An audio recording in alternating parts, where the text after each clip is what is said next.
Hello hi नमस्कार मु बापू आपन को स्वागत करछि नाइक स्टडी चैनल रे मोर एटा प्रथम वीडियो जदि आपन को भल लागुछि त लाइक शेयर सब्सक्राइब करिवे आपन मतामत जेबे केमिति लागला क्वेश्चन आंसर हम डेरी न करी हम आगु को बढ़िबा फर्स्ट कोन कहूछि who invented the first successful computer ENIAC रो प्रथमे हमें फुल फॉर्म जानिबा ENIAC रो फुल फॉर्म कोन होउछि ना electrically numeric integrated and computer ठीक अछि यार होउछि इन्वेंटेड किए करथिले ना जे Presper Eckert and John Mauchly Charles Babbage हमर कोन उद्भावन करथिले ना हमर होउछि डिफरेंस इंजन फास्ट करथिले केबे करथिले ना 1822 मसिया रे तापर कोन कले ना एनालिटिकल इंजन केबे कले ना 1833 मसिया रे ठीक अछि 1833 मसिया रे एनालिटिकल इंजन करथिले हमर एलन ट्यूरिंग जो अछि सी रे सी कोन करथिले हमर ना ट्यूरिंग मशीन उद्भावन करथिले आ कोन करथिले ना तांको हमें फादर ऑफ मॉडर्न कंप्यूटर मध्ये ता कहिथौ एलन ट्यूरिंग को हमें फादर ऑफ मॉडर्न कंप्यूटर मध्ये कहिथौ आ कोन कहिथौ ना फादर ऑफ कंप्यूटर साइंस मध्ये ता कहै एलन ट्यूरिंग आ ता हमर क्वेश्चन आंसर कोन हला ना जे Presper Eckert and John Mauchly ENIAC रो उद्भावक ठीक अछि सेकंड क्वेश्चन जिबा सेकंड क्वेश्चन कहूजी microprocessor as switching device are for which generation computers microprocessor ता हमरो केउ जनरेशन ले होइथिला हम प्रथमे जानिबा हमर केतुरा जनरेशन अछि हमरो होजी पांचटा जनरेशन अछि पांचटा जनरेशन लो फर्स्ट जनरेशन ले हमरो कोन यूज होइथिला ना वैक्यूम ट्यूब ठीक अछि वैक्यूम ट्यूब प्रथम जनरेशन हमर वैक्यूम ट्यूब उद्भावन होइथिला सेकंड जनरेशन ले हमर होइथिला सेकंड जनरेशन ले ट्रांजिस्टर रो उद्भावन होइथिला थर्ड जनरेशन ले आईसी चिप को हम कोन कहिथौ integrated circuit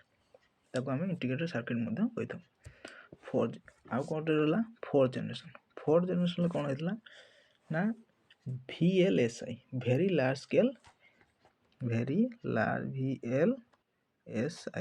very large scale integration circuit ठीक अछि ताको हमें माइक्रोप्रोसेसर मध्ये कहिथौ ठीक अछि यार आंसर हे गला फोर्थ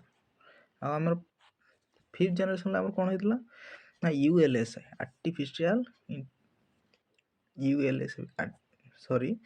ULSI रो फुल फॉर्म होछि ultra large scale integration circuit ठीक अछि VLSI रो होछि very large scale integration circuit ULSI रो ultra large scale integration circuit ठीक अछि ताको हम कोन कहिथौ फिफ्थ जनरेशन को ना AI मध्ये ताको कहिथौ आर्टिफिशियल इंटेलिजेंस ठीक अछि ताने हमरो माइक्रोप्रोसेसर ता को जनरेशन ले होइथिला ना फोर्थ जनरेशन ले होइथिला सेकंड क्वेश्चन जिबा third question the heart and brain of computer system computer रे हमें हार्ट ऑफ कंप्यूटर बा ब्रेन ऑफ कंप्यूटर हम का कहिथौ हमें ना सीपीयू को कहिथौ ठीक अछि सीपीयू को ताले कहिलो सीपीयू को हम केते भाग रे विभक्त करछंती ना सीपीयू को हमें तीन भाग रे विभक्त करछंती गुटे होछि ALU आ गुटे CU आ गुटे MU ठीक अछि ALU रो फुल फॉर्म कोन ना कहले तने ALU रो full form LU arithmetic logic and unit ये कोन करिवो ना अरिथमेटिक काम करियो गणितीय काम लॉजिकल काम मध्ये करियो तार्किक काम आ गुटे कहला CU कंट्रोल यूनिट ये होची हमरो कंप्यूटर को कंट्रोल करियो आ गुटे होची MU रो फुल फॉर्म होची मेमोरी यूनिट एको मध्ये हमें रजिस्टर मध्ये कहिथौ मेमोरी यूनिट के फोर्थ क्वेश्चन जिबा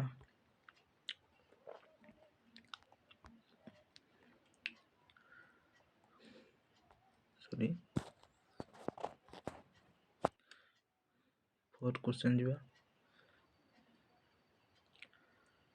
तो 2 काइंड्स ऑफ मेन मेमोरी ठीक अच्छे सी कही आमर मेन मेमोरी ना कौन मेन मेमोरी आमर मेमोरी केते प्रकार कहल मेमोरी आमर दी प्रकार अच्छे गोटे हूँ प्राइमरी आ गोटे सेकेंडरी आम प्राइमरी मेमोरी को आम कही था मेन मेमोरी ठीक अच्छे मेन मेमोरी केते प्रकार पुणी विभक्त कही ना दी भाग सी हूँ रैम एंड रोम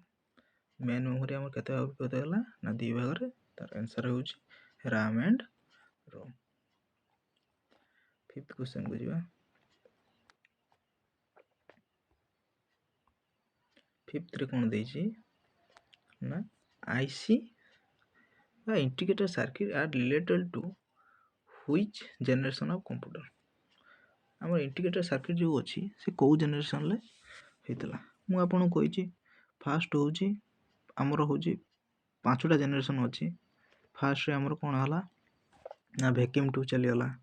सेकेंड रे है ट्रांजिस्टर थर्ड रे गला आईसी चिप ये हूँ इंटीग्रेटेड सर्किट आईसी चिप को आम आईसी चिपटा आमर कौन तैयारी ना सिलिकन ले सेटा को आम सेमीकंडक्टर मध्य कही था IC chip sorry third generation आ 4th जेनरेशन कौन है ना VLSI very large scale integration circuit ठीक अच्छे आ 5th जेनरेशन है आमर ULSI ultra large scale integration circuit बा ताको आम AI मध्य कही था आर्टिफिशियल इंटेलिजेंस 6 नंबर क्वेश्चन को जीवा chip off component of first generation computer watch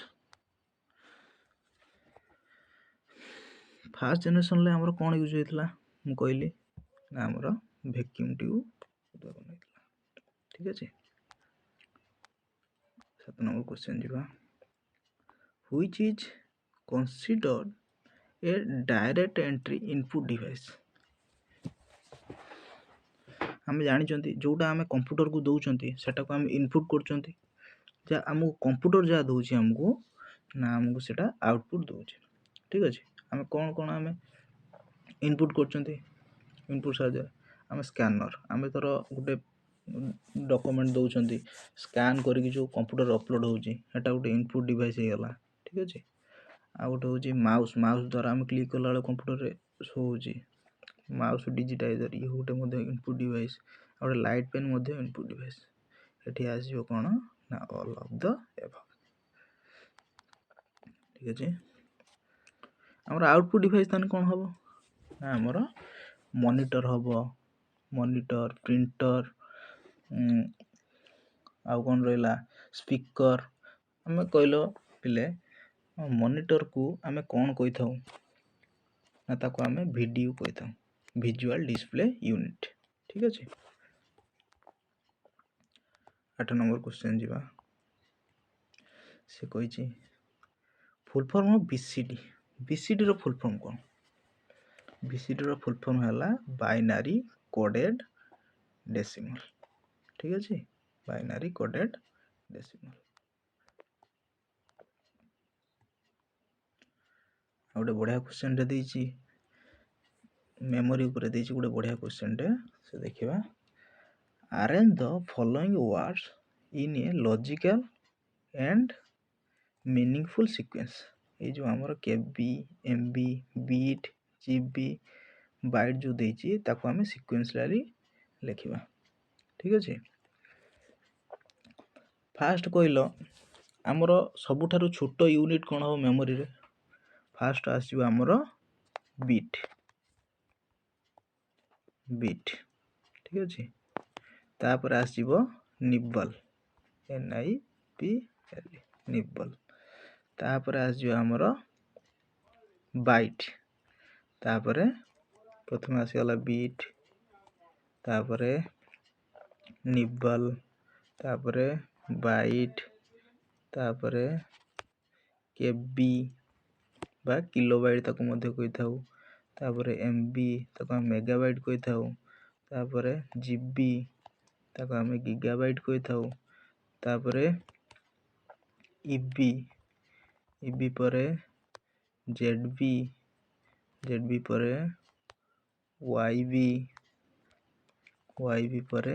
ବିବି ମାନେ ବ୍ରୋଣ୍ଟାବାଇଟ୍। ଠିକ୍ ଅଛି। ତାପରେ ସବୁଠାରୁ ବଡ଼ ହେଲା ଆମର ଜିଓଫ୍ ବାଇଟ୍। ସବୁଠାରୁ ଛୋଟ ୟୁନିଟ୍ ହେଉଛି ଆମର ବିଟ୍, ସବୁଠାରୁ ବଡ଼ ୟୁନିଟ୍ ହେଉଛି ଆମର ଜିଓଫ୍ ବାଇଟ୍ ହେଲା। ତାପରେ ଆମେ କହିଲ ଦେଖି 1 bit is equal to 1 byte ଯେ କେତେ ବିଟ୍ କହିଲ? 1 ବାଇଟ୍ ଯେ 8 ବିଟ୍। ଠିକ୍ ଅଛି। 1 ବାଇଟ୍ ଯେ 8 ବିଟ୍। ଆଉ 1 ନିବଲ୍ ଯେ 4 ବିଟ୍। ସେଇଭଳି ଆମର ସିକ୍ୱେନ୍ସିଆଲ କରିବା। ଫାଷ୍ଟ ଆସିଯିବ ଆମର 3 ବିଟ୍, ଫାଷ୍ଟ ଆମର ବିଟ୍, ତାପରେ ଆସିଯିବ ବାଇଟ୍, ତାପରେ କେବି, ତାପରେ ଏମବି, ତାପରେ ଜିବି। ଠିକ୍ ଅଛି। କେଉଁଠି ଆମର ଅଛି ଦେଖନ୍ତୁ 35124 ଏଇ ସିରେ ଅଛି। ଠିକ୍ ଅଛି। ହଉ, ମୋତେ କମେଣ୍ଟ ବକ୍ସରେ କମେଣ୍ଟ କରିକି କହିବେ। ଗୋଟେ କ୍ୱେଶ୍ଚନ୍ ତୁମକୁ ରହିଲା 1 GB ଇଜ୍ ଇକ୍ୱାଲ୍ ଟୁ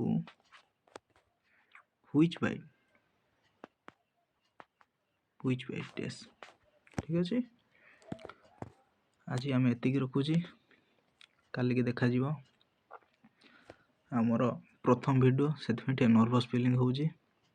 ଆଉ ଆପଣଙ୍କର ମତାମତ ଦେବେ କେମିତି ଲାଗିଲା। ୟାଠାରୁ ଆହୁରି ମଧ୍ୟ ଭଲ ଭଲ କ୍ୱେଶ୍ଚନ୍ ଆଣିବି। ଆଉ ଆପଣଙ୍କୁ ଯଦି ଭଲ ଲାଗେ ତାହେଲେ ସେୟାର କରିବେ, ସବସ୍କ୍ରାଇବ୍ କରିବେ, ଲାଇକ୍ କରିବେ। ଆଉ ଆପଣଙ୍କର ଆଗାମୀ ପରୀକ୍ଷା ପାଇଁ ଇଏ ବହୁତ ହେଲ୍ପଫୁଲ୍ ହେବ। ମୁଁ ଆଶା କରୁଛି ଆପଣଙ୍କୁ ନିଶ୍ଚିତ ଭଲ ଲାଗିଥିବ। ଧନ୍ୟବାଦ।